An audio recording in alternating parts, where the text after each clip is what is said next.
Ule ugonjwa wa kusema kwamba mimi ninajua kila kitu.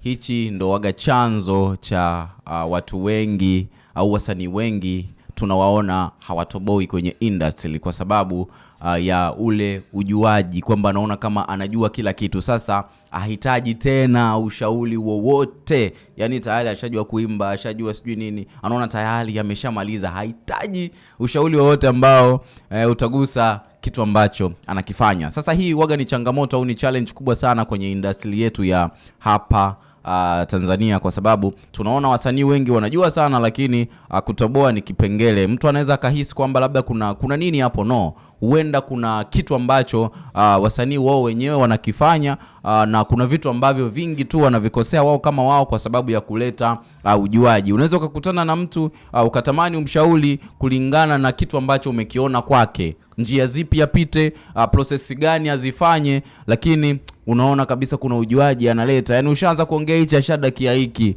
ushaleta hiki mezani ashadakia hiki. Hana ule usikivu mzuri wa kuweza kusema sasa tunatengeneza jambo ama tunajenga jambo kwa ajili ya kutengeneza ndoto yake. So hiki ni kitu ambacho kinawafelisha sana watu wengi, ujuaji. So wewe kama underground ukiwa unajitafuta, hakuna kitu ambacho mtu anazaliwa anajua. Yani ndo maana unazaliwa na kipaji, alafu kipaji kinakuja kutengenezwa au watu wanakishape ili kipate kuwa kikali zaidi, au tofauti na watu kishape, basi the way ambavyo unaipitia industry na kutengeneza yenyewe. So wewe kama underground ambaye unajitafuta, make sure unapunguza ujuaji katika kipaji chako ambacho uko nacho.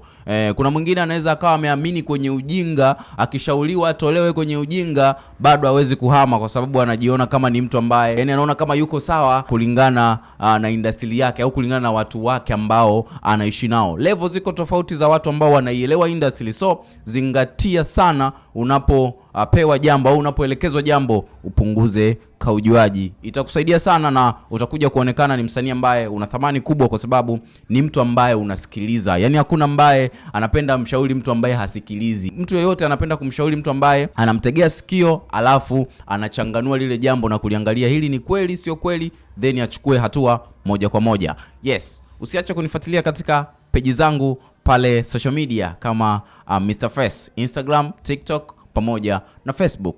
That was my time.